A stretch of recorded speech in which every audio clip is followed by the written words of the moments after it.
Olá a todos, eu sou o Denis do canal Literatura Espírita.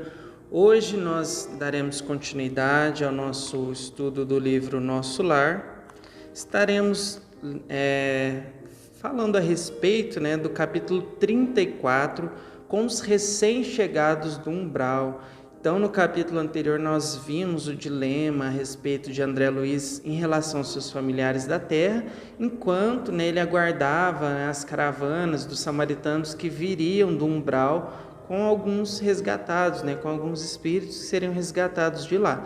Então, nesse capítulo, essas caravanas estão chegando, a continuidade do anterior. E André Luiz fica muito impressionado com o trabalho dos samaritanos, com os animais, com aqueles doentes chegando. E aí ele consegue, ele vai ajudar uma senhora lá que é a última a descer daqueles carros, daqueles equipamentos que os samaritanos estavam utilizando para trazer os espíritos, já que, como nós vimos, nas regiões mais densas do umbral é mais complicado esse trabalho. E aí ele começa a conversar com uma senhora, E André Luiz, na sua curiosidade natural, que nós já conhecemos, ele começa a especular a respeito dessa senhora, de onde ela vinha, do porquê.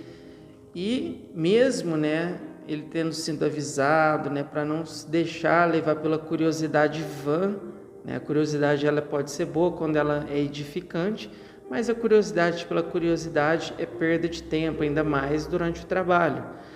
E aí essa senhora, ela começa a falar que estava vindo das zonas purgatoriais, do inferno, que na terra ela tinha sido uma mulher de grandes posses, que ela tinha deixado dinheiro para os sobrinhos dela para que eles pagassem mensalmente missas em favor da sua alma, mas que como cristã, além disso, como cristã, ela sabia dos seus pecados, ela sabia que tinha caído, segundo ela, em algumas artimanhas de Satanás, Então ela disse que ela era uma senhora, de uma grande casa onde tinha escravos e de que às vezes ela precisava ter pulso mais firme com esses escravos, puni-los ou separar os filhos das mães, Então assim, ela cometia realmente graves crimes contra esses escravos, E aí ela vai contando a respeito das coisas que ela fazia, Aí André Luiz, na sua inexperiência, ele tenta doutriná-la ali naquele primeiro momento, dizendo a ela que somos todos irmãos, que não existe diferença entre o escravo e o senhor em termos espirituais, Todos nós somos filhos de Deus e a escravidão nem deveria existir, para começo de conversa. Aí ela diz, não é assim. Se existem escravos na casa dos bispos, dos grandes senhores da igreja, quanto mais nas nossas casas, Então existe essa diferença sim. E ela aí começa a dizer que ela desencarnou quando foi promovida pela princesa a lei, a lei áurea, que libertou os escravos, que proibia a escravidão no Brasil. E aí ela disse que diante dessa notícia, ela que já estava adoecida, ela acabou de sucumbir à doença, porque imagina esses bandidos, segundo ela, livres, só falta o que eles quererem ser nossos senhores agora, nós os seus escravos, E aí, com aquele pensamento engessado e preconceituoso dela, ela não conseguia ver perspectiva desses escravos libertos e ela acaba piorando e desencarna, E aí André Luiz fica muito impressionado com aquilo e pergunta para ela quando ela desencarnou.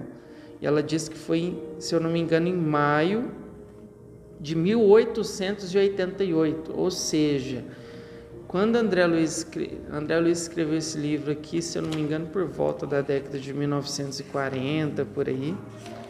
Então, assim, já fazia, não sabemos, assim, quando ele escreveu esse livro, quanto tempo já tinha passado desses acontecimentos, mas a gente pode jogar por cima aí que ela estava lá no umbral pelo menos há uns 50 anos.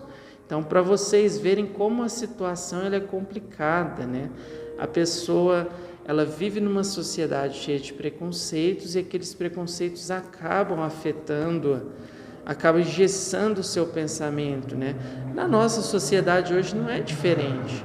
Nós como encarnados, nós vivemos ainda numa sociedade cheia de preconceitos, numa sociedade que vive exclusivamente para as questões materiais, e se nós não tomarmos o cuidado de alimentar o nosso lado espiritual, de nos avaliarmos diariamente, de estudarmos, de tentar nos compreender, né? Tentar educar as nossas emoções, nossos pensamentos, estudar sobre o mundo espiritual, expandir a nossa mente, a nossa perspectiva das coisas, para que a gente tenha visão de que existe um universo muito maior do que essa bolha na qual nós vivemos no dia a dia, na sociedade. Nós vamos ficando engessados também. O mundo espiritual vai parecendo uma coisa muito abstrata, até que a gente vai deixando de lado. Espírito, falar de espírito parece ser uma coisa abstrata, a gente vai esquecendo e a gente vai mergulhando na rotina e nas questões materiais e deixando o que é essencial de lado. Então nós precisamos de ter muito cuidado com isso, né? Nós precisamos trabalhar nossa mente, nosso coração incessantemente para o aprendizado, para o aprimoramento, para o desenvolvimento espiritual, para que nós mantenhamos essa ponte com a espiritualidade constante, para que no dia de amanhã, não no dia de amanhã, hoje mesmo, né, nós não venhamos a sofrer por fraqueza da nossa fé, mas principalmente quando a gente retornar ao mundo espiritual, nós precisamos que essa transição ela seja mais tranquila, né? Se nós estivermos muito enraizados na matéria, é muito difícil. Tenta arrancar uma árvore adulta da terra, sem cortá-la, né? Tenta arrancá-la pela raiz, para ver a dificuldade que é. E assim somos nós quando nos prendemos a uma coisa, né? Nós nos prendemos ao corpo, nos prendemos às questões materiais, e é muito difícil depois voltar ao mundo espiritual, se readaptar de lá.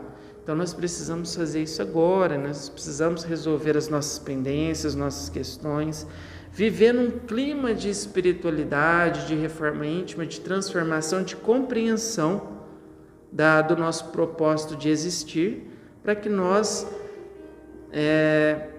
possamos cumprir as nossas tarefas aqui na Terra, possamos um dia retornar ao mundo espiritual sem nenhuma transição brusca, porque se você já vive as questões espirituais, você simplesmente vai dar continuidade aos trabalhos que você está fazendo.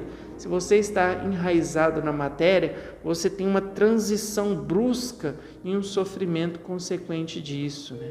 Então essa é a grande lição que nós temos para aprender deste capítulo.